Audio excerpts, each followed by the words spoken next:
سلام للطموح وطالبيه وحب للنجاح وما يليه تذوقت النجاح فكان شاهدا ومن بذل الكفاح جناه فيه نحمده ونصلي على رسوله الكريم اما بعد اعوذ بالله من الشیطان الرجیم بسم الله الرحمن الرحیم د نړۍ د هندارې درنو اوریدونکو یو ځل بیا السلام علیکم ورحمت الله وبرکاته وړاندې کوم.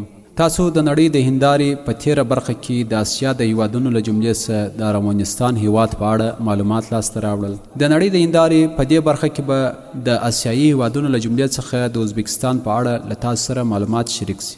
زه مساکنیم وحدت یو ځل بیا تاسو ته ښه راغلاست وایم.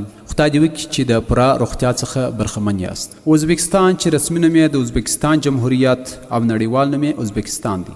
جغرافیایي موقعیت یې ختیځه نیمه کره او شمالي نیمه کره. ازبکستان د افغانستان شمال ته د منځنۍ اسیا په مرکز کې د شمالي ارض البلد د 30 درجو او 45 درجو او د ختیځ طول البلد د 45 درجو او 17 درجو په منځ کې پروت دی. مساحت یې 4,44,400 کیلومتره مربع، وچه یې 4,25,400 کیلومتره مربع او اوبه یې 2,000 کیلومتره مربع دي. د ازبکستان د هیواد څلور خواوې، شمال ته قزاقستان او اورال 2203 کیلومتره، جنوب ته افغانستان 110 کیلومتره او ترکمنستان، ختیځ او جنوب ختیځ ته تاجکستان 1118 کیلومتره او قرغیزستان 1099 کیلومتره او لویدیځ ته ترکمنستان د شمالي پولې په ګډون 1421 کیلومتره او قزاقستان. په وچه کې د ازبکستان د ټولو پولو اوږدوالی 6221 کیلومتره دی.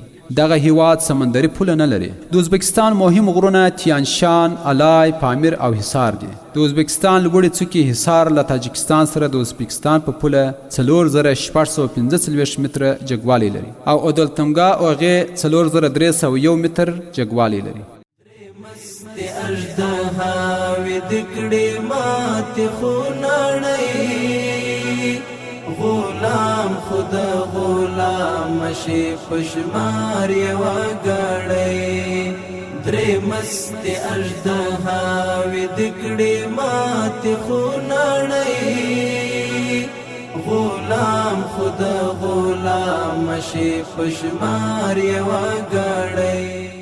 د ازبکستان مهم سیندونه سیهون، سیردریا، جیهون، امودریا او اچرچاک دوه لومړي لوی سیندونه د اورال سمندرګي ته تویږي. د ازبکستان د هیواد اقلیم د ازبکستان اقلیم ډیر بیلابیل دی. دغه هیواد له سمندرونو څخه لیري د لوی وچ په منځ کې پروت دی. ازبکستان د قرقوم او قزل قوم د دوه لوی وچو ډاګونو د لرلو په وجه دشتي، تود او وچ اقلیم لري. د هیواد په جنوب لویدیځو کې د الای د غرونو په وجه هوا ښه ده. اورال سمندرګي د ازبکستان د اقلیم په ښه کولو او یا د شاوخوا ځمکو په زرغونولو کې هېڅ مرسته نه ده کړې. د ازبکستان په اواره سیمو کې کلنی منځنی اورښت 200 ملي متره او په غرنیو سیمو کې 1000 ملي متره دی.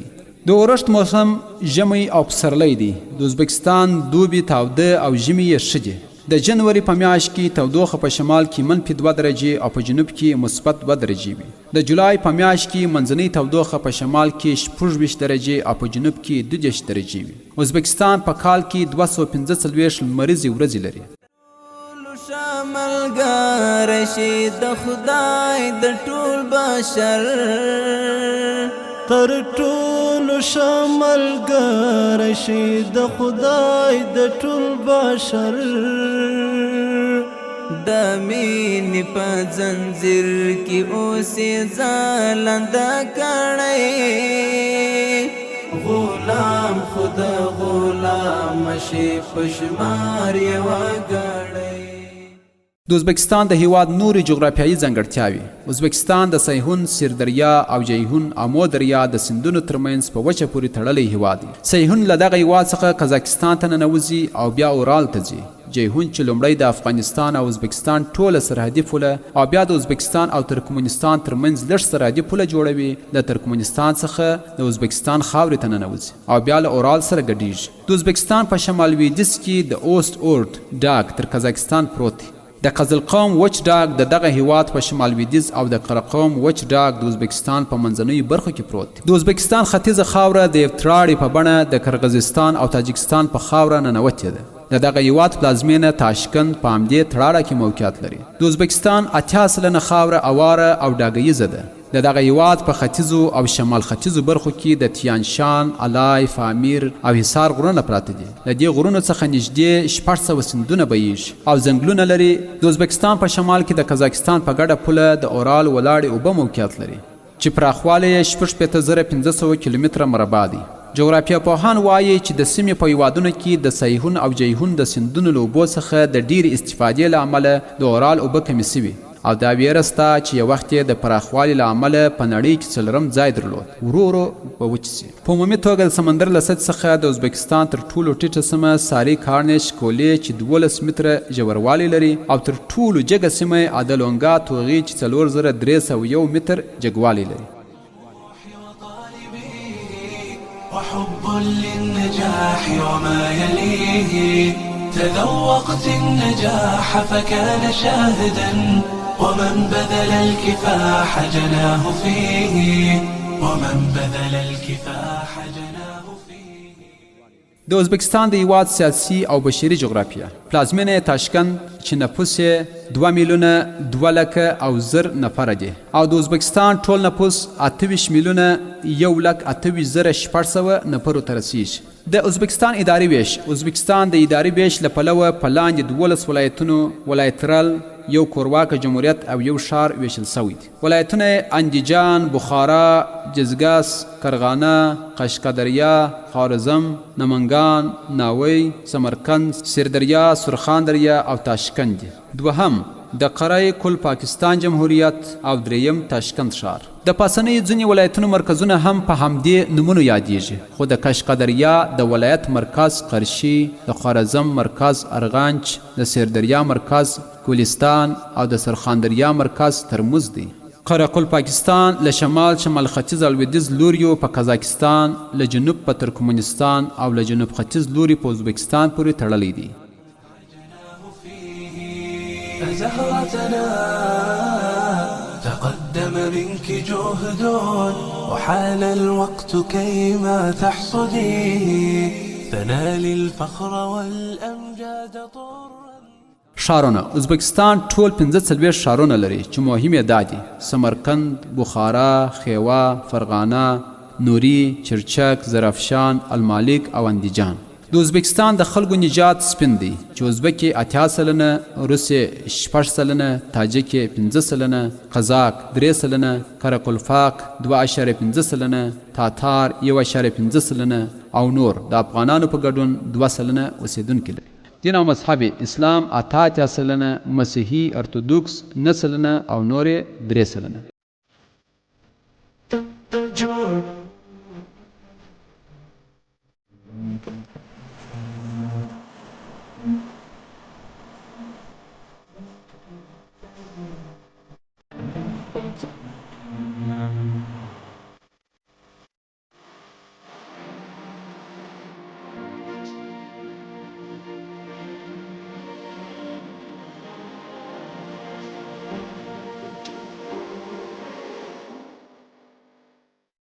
د ازبکستان د هیواد ژبه ازبکی 4.3 سلنه، روسي 14.2 سلنه، تاجکی فارسی 4.4 سلنه او نورې ژبې 1.1 سلنه. د ازبکستان لیک سریلیک روسي الفبا دی. د ازبکستان حکومت جمهوریت د ازبکستان اوسنی اساسي قانون د 1902 میلادي کال د دسمبر په 8 نیټه تصویب چې په 2002 میلادي کال پکښې کې لږ بدلونونه راغلي دي. په دغه هیواد کې ډیر دولتي واک د ولسمشر په لاس کې دی. د ازبکستان د هیواد اقتصادي جغرافیه عمومي کتنه ازبکستان په وچه پورې تړلی داسې یو هیواد دی چې یوازې 10.15 سلنه خاوره یې د کرلو وړ ده. دغه هیواد د پخواني شوروي اتحاد په داسې یو نستمنه سیمه آباد سوی چې څه د پاسه 3.5 سلنه خلک یې په ګڼ میشته کلیوال چاپیریال کې ژوند کوي. پر ازبکستان د شوروي اتحاد د 15 کلن حاکمیت په وخت کې دغه هیواد د اقتصادي پرمختګ لپاره ډیر کار وسو. د همدې کار او وروستنیو پرمختګونو له امله ازبکستان اوس د نړۍ له پرمختلونکو هیوادونو څخه ګڼل کیږي. کرنه د ازبکستان د اقتصاد غټ سکتور دی. غرونه او د غرونو لمنې د دغه هیواد 21.5 سلنه خاوره نیولې. لرګي، واښه او انګور د دغه سیمو حاصلات دي. د فرغانې، چړچیک، انګرین، کشکدریا، سرخان دریا او امو ځمکې د کرنې وړ دي او ښه پنبه، سابه، میوې، وریجې او واښه لري. په دغو سیمو کې 3 میلیونه کیلومتره ځمکه کرل کیږي چې د ټول هېواد د ځمکو 6.9 سلنه جوړوي. پنبه د ازبکستان ستر کرنیز صادراتي قلم دی. د شوروي اتحاد حاکمیت په کلونو کې دغه هېواد د شوروي د پنبې کرونده بلل کېده. اوس پنبه د ازبکستان په کرنیزو توکو کې 40 سلنه ونډه لري چې 12 سلنه په هېواد کې دننه مصرفیږي او نوره بهر ته ځي. ازبکستان د پراخه کروندو د شتوالي په توسن د څارویو د روزنې لپاره ښه شرایط لري او یو شمیر خلک په دې برخه کې په کار بوخت دي. ازبکستان د تیلو او غازو سترې زیرمې لري. په فرغانه کې تیل په 1880 میلادي کال کې کشف شوي چې له 1904 میلادي څخه را په دې خوا ویستل کیږي. له فرغانې وروسته د حصار د غره په لویدیځه خوا کشکدریا او بخارا کې هم د تیلو او غازو زیرمې موندل شوي. ازبکستان د پخواني شوروي اتحاد په جمهوریتونو کې له روسیې او ترکمنستان څخه وروسته د غاز په تولید کې 3م او په ټوله نړۍ کې 10م ځای لري. ازبکستان د اوبو 21 ستر بندونه او د برېښنا د تولید فابریکې لري او د ټولې منځنۍ اسیا نیمایي برېښنا تولیدوي. په تیرو څو کلونو کې افغانستان له ازبکستان څخه برېښنا واردوي. ازبکستان 250 ډوله کاني زیرمې لري چې اټکلي بیه یې 3 تریلیونه ډالر ده. دغه هېواد د نړۍ د یورانیمو په تولید کې 9م او د سرو زرو په تولید کې 8م ځای لري. ازبکستان په کال کې شاوخوا 80 ټنه سره زر تولیدوي. په ازبکستان کې د صنایعو پرمختګ ته ډیره پاملرنه کیږي. سمدلاسه دغه هېواد په 100 برخو کې 2000 فابریکې لري چې 45 سلنه د درنو ماشینو د تولید او د کاني موادو د ویستلو او چاڼ په برخه کې، 15 سلنه د سپکو محصولاتو په تولید او 20 سلنه د خوراکي توکو په پروسس لګیا دي. په ازبکستان کې کابو 4 میلیونه خلک د صنایعو په سکتور کې په کار بوخت دي. په ازبکستان کې لارۍ، اورګاډي او مخابرات ډیره برخه لا هم د دولت ملکیت ګڼل کیږي. دغه هېواد څه باندې 43,000 کیلومتره لوی او منځنۍ لارې لري چې 90 سلنه یې خیر یا پاخه دي، خو د دغه هېواد مخابرات اوس هم وروسته پاتې دي او ډیر کار غواړي. د شوروي اتحاد له ړنګېدو وروسته ازبکستان د سیمې د نورو هېوادونو په شان له سترو ستونزو سره مخ سو. د صنعتي تولیداتو کیفیت ټیټ سو، انفلاسیون وخوت، د ژوند سطحه ټیټه سوه، نفتي واردات ډیر سول، د پنبې ډیر حاصل چې پخوا به د شوروي په نورو جمهوریتونو کې پروسس کېده په انبارونو کې پاته سو. ډیرې فابریکې له کاره ولوېدې او د ازبکستان خلک او دولت دواړو له ډیرو ستونزو سره لاس او ګریوان سول. همدا و چې د ازبکستان چارواکو پریکړه وکړه چې د ورو بدلون تګلاره پیل کړي او په خصوصي اقتصاد یې د سوسیالیستي اقتصاد بدلانه او هېواد ته د بهرنیو پانګو د راتګ ستر پلانونه طرحه کړل. اوس په ازبکستان کې مختلط اقتصادي نظام په بریالیتوب سره پرمخ ځي. خصوصي اقتصاد خپل ځای موندلی او ډیر اقتصادي تشبثات د خصوصي شرکتونو په واک کې ورکړل شوي دي. په تیرو څو کلونو کې د ولسمشر اسلام کریموف کورنۍ او خپلوانو د دغه هېواد په اقتصاد کې ستره ونډه درلوده او د دولتي واک له امله یې سترې پانګې جوړې کړې. په تیرو 2 کلونو کې اسلام کریموف خپلې 2 لوڼې چې مافیایي کړۍ یې درلودې د سفیرانو په توګه له تاشکند څخه ویستې. په تیرو 20 کلونو کې په ازبکستان کې ټولنیزې طبقې منځته راغلې. یو شمېر ډېر شتمن سول خو ولس خوار او له ډېرو ستونزو سره مخ دي. دغه ستونزې په ګڼ مېشته کلیوالو سیمو کې ډېرې دي. سمدلاس په ازبکستان کې د اسلام کریموف د دیکتاتوري ډوله واکمني ټینګه ده چې د یو شمېر ګټو په څنګ کې زیانونه هم لري. په تیرو 2 کلونو کې یو شمېر افغانان په ازبکستان کې اوسي، هلته فابریکې او مارکیټونه لري او په صادراتو او وارداتو کې فعاله ونډه لري. په 2003 میلادي کال کې ازبکستان د نړیوال صندوق خبره ومنله او خپلې ملي پیسې سوم د بازار سیالۍ ته یې وړاندې کړې. په دې حالت کې د ملي پیسو بیه ولوېده او په بازارونو کې د بیو جګوالي خلک ناراضه کړل. د ازبکستان دولت هڅه کوي چې په هېواد کې شته ستونزې ته د حل مناسبې لارې ومومي او خپل پرمختګ ګړندی کړي. غیر خالص کورنی تولید یې 15.5 بیلیونه ډالر، د غیر خالص کورنی تولید کلنۍ وده یې 8.5% ده. د سړي سر کلنۍ عاید یې 3010 ډالر. د غیر خالص کورنی تولید سکتوري جوړښت کرنه 21.9 سلنه، صنعت 3 سلنه او خدمات 45.2 سلنه دي. انفلاسیون 15 سلنه، د کار قوت 14 میلیون نفره، کرنه او ځنګلونه 44 سلنه،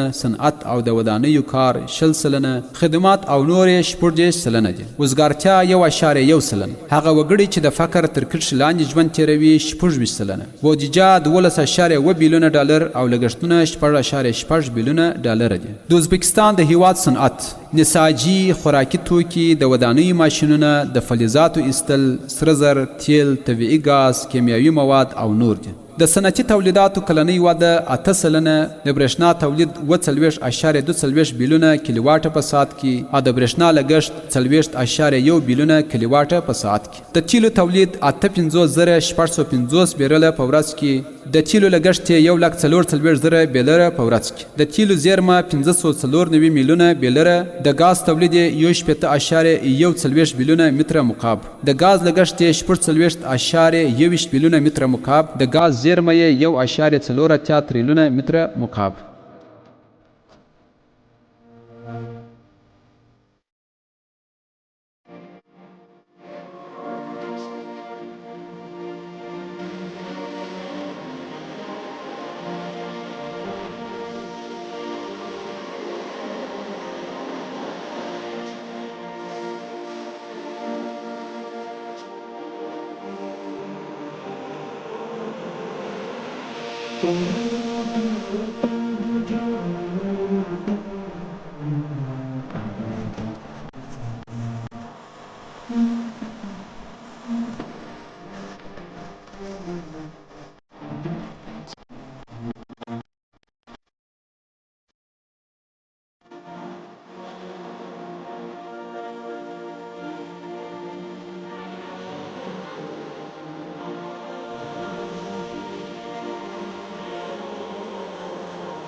د ازبکستان د هیواد کرنه. د ازبکستان 10.15% ځمکه د کرنې وړ ده. د دغه هیواد 40 سلنه ځمکه څړځایونو، 3 سلنه ځنګلونو او پاته 41 سلنه غرونو، بدیاو، سیندونو، ښارونو او د استاګونې کلیوالو سیمو نیولې ده.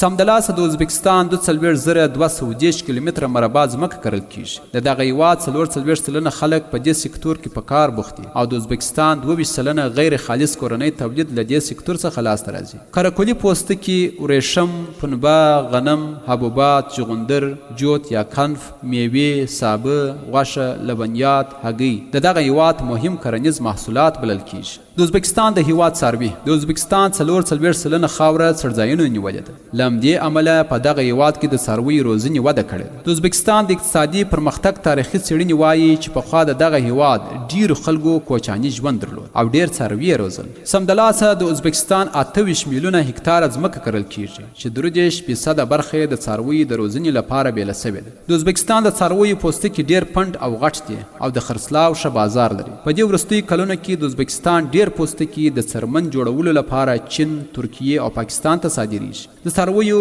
غوښه، لبنیات، کلمې، وړۍ او پوستکي د ازبکستان د کرنې سکتور د عوایدو غټ رقم جوړوي. سمدلاسه په دغه هیواد کې 1.5 میلیونه غواوې یا غوایي، 2 میلیونه بزې، 10.6 میلیونه پسونه، 2,000 سرکوزي او 15.1 میلیون چرګان سته او هر کال 6,213 ټنه کبان نیول کیږي. د ازبکستان د هیواد مهم کانونه: تیل، ګاز، د ډبرو سکاره، سره زر، یورانیم، سپین زر، مس، سرب، جس، تنګستین، ولفرام، بسموف، قلی، مولویدان، المونیم، فاسفورس، مالګه، وګړ او مرمر د مهمو کاني توکو له جملې څخه شمیرل کیږي. د ازبکستان د هیواد صادرات ټوله بیه یې 12.0 بیلیونه ډالره.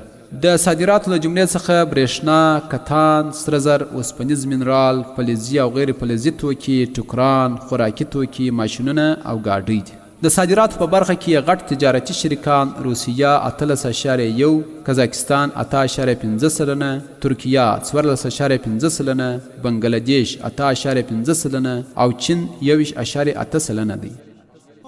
الشعر باسمك ملء فيه بجامعة تسمت باسم أم القرى فعلت ونالت كل تيه.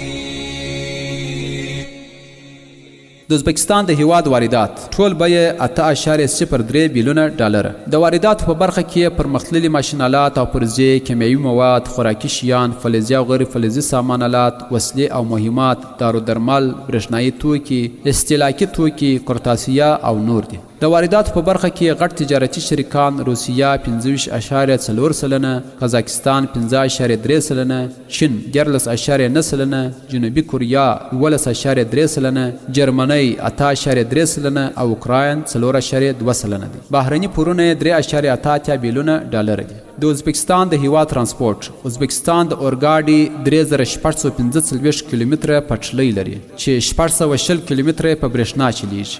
دغه هیواد 8490 کیلومتره لوی لارې لري چې 15511 کیلومتره یې پخې یا قیر سوي دي او هغه واټونه دي چې تیږې پرې غوړېدلې دي او پاته 1915 خامه دي. ازبکستان 1100 کیلومتره د اوبو کورنۍ لارې، د تیلو 858 کیلومتره او د طبیعي غازو 1253 کیلومتره نل لیکې لري. د ازبکستان بندرونه ترموز پر آمو سیند د افغانستان پر پوله واقع دي. د پیسو واحد یې ازبکي سوم دی. وزني سیستم یې متریک دی.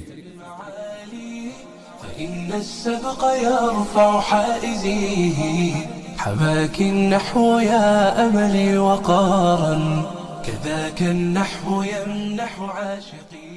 مخابرات د ټلیفون نړیوال کوډ 0098 په تیر 20 کلونو کې د ازبکستان مخابراتو د تاشکند او سمرقند په ولایاتو کې ډیره وده کړې ده. له 1998 میلادي کال را په دې خوا په ازبکستان کې د ګرځند ټلیفونونو 6 شرکتونو کار پیل کړی دي او د هیواد د ډیر سیمو ته ټلیفوني اسانتیاوې رسولې دي. سمدلاسه په ازبکستان کې 1.15 میلیونه ډیجیټل او 14.1 میلیونه ګرځنده ټلیفونونه شته او دا شمیر ورځ په ورځ زیاتیږي.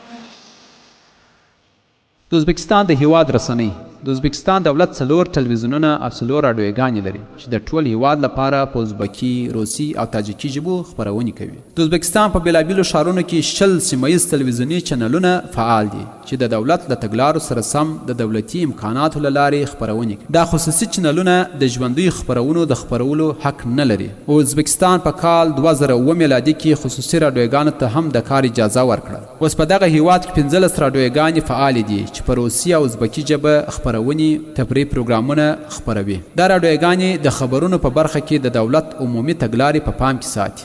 د انټرنیټ کوډ نمبر یوزیج د انټرنیټ ګډونوال 4.9 میلیونه، ټي ویګانو شمیر 1.1 میلیونه. د ازبکستان د هیواد ټولنیزه پرمختیا، ازبکستان د غیر خالص کورني تولید او سړي سر کلني عاید د پرله پسې ډیرښت له لامله د اسیا یو پرمختلونکی هیواد بلل کیږي. په دغه هیواد کې له 15 کلونو پورته 99.3% خلک نارینه، 99.6% ښځې او 99% په لیک او لوست پوهیږي. په ازبکستان کې زده کړې د 7 کلنې څخه تر 15 کلنیو ماشومانو او تنکي ظلمانو لپاره وړیا او جبري دي. په دغه هیواد کې د ښوونې او روزنې د دولتي سکتور په څنګ کې اوس خصوصي سکتور هم فعال شوی او دواړه واحد تعلیمي نصاب په مخ بیایي. ازبکستان په 2015 میلادي کال کې 4300 لومړني ښوونځي، 2,04,000 زده کوونکي او 2,00,000 ښوونکي، 5,000 منځني ښوونځي، 2,06,000 زده کوونکي، او 2,60,000 ښوونکي 2,900 مسلکي او فني ښوونځي 2,65,000 زده کوونکي 1,85,000 ښوونکي او 55 کالجونه د مسلکي لوړو زده کړو مرکزونه د ښوونکو د روزنې مؤسسې او پوهنتونونه 2,85,000 محصلین 11,900 استادان لري. الشعر باسمك ملء فيه بجامعة تسمت باسم أم القرى فعلت ونالت كل تيه. د ازبکستان د هیواد پوځ، ځمکنی پوځ، هوایي پوځ، د هوایي مدافعې پوځ او ملي ګارد، د کورنۍ امنیت او د سرحدي ساتنې قطاعات. د عسکري خدمت سن 18 کلن، د خدمت موده 12 میاشتې، د عسکري خدمت لپاره د احتیاطي کسانو ذخیره 14 تر 45 کلن.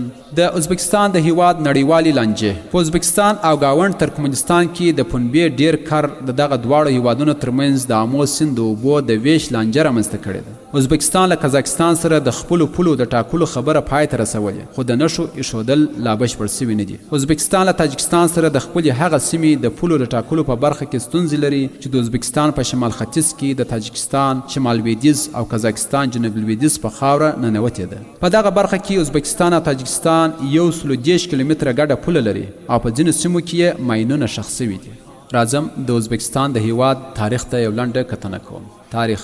ازبکستان د انسانانو د استوګنې یو لرغونې سیمه ده. ډېرې پیړۍ پخوا د دې سیمې په فرغانه، خرازم او ځینو نورو برخو کې بزګرۍ وده وکړه چې هندو اروپایي قومونه پکې میشت ول. دغه هیواد د منځنۍ اسیا او اسلامي تمدن له مهمو ځایونو څخه ګڼل کیږي. د اسلامي تمدن لرغونې ښارونه لکه سمرقند، بخارا، تاشکند، اورګنج او ترموز په ازبکستان کې موقعیت لري. له میلاد څخه 6 پیړۍ مخکې د خخامنشان د کورنۍ مؤسس کوروش نږدې ټوله منځنۍ اسیا ونیول. د میلاد څخه 330 کاله مخکې سکندر ذوالقرنین هغه سترواکي ړنګه کړه. له میلاد څخه 250 کاله مخکې د یونان او باختر بادشاهي رامنځته شوه چې د اوسني ازبکستان په خاوره یې هم واکمني چلوله. وروسته بیا د ترکانو وار سو چې له شمال لوري دې خواته راغلي وه. د میلاد څخه 8 یا 9 پیړۍ وروسته عربو منځنۍ اسیا ونیول او د اسلام مبارک دین یې په دغه سیمه کې خپور کړ. د 9مې پیړۍ په پای کې د سامانیانو خپلواک دولت جوړ سو. د سامانیانو وروسته د سلجوکیانو، کاراختیایانو او خرازمشاهیانو وار سو. د 14 پیړۍ په لومړۍ وختونو کې چنګیزي لښکرو په دغه سیمه یرغل وکړ. د خرازمشاهانو واکمني یې نسکوره کړه، خلک یې قتل عام کړل، ښارونه یې وران او ډېر مدنیتونه یې تر خاورو لاندې کړل. په 14 میلادي پیړۍ کې د امیر تیمور د بادشاهي په وخت کې وضع لږ ښه شول او د لرغوني سمرقند سیاسي واک یو څه سنبال سو. سمرقند په دغه وخت کې د تیمور د بادشاهي پایتخت وټاکل سو. تیمور او ځایناستو یې د سمرقند او شاوخوا سیمو د پرمختګ لپاره ډیر کارونه وکړل. ځمکې یې خړوب او د پوهې د پرمختیا لپاره یې هڅې وکړې. په 15مه پیړۍ کې ازبکانو د قزاقستان په منځنیو برخو کې ځانونه پیاوړي او متحد کړل. په 14مه پیړۍ کې ازبک شیبک خان شیباني د تیموریانو وروستنۍ واکمن ته ماتې ورکړه او د اوسني ازبکستان په ټوله خاوره او د افغانستان په شمال کې یې د ازبکانو حکومت جوړ کړ.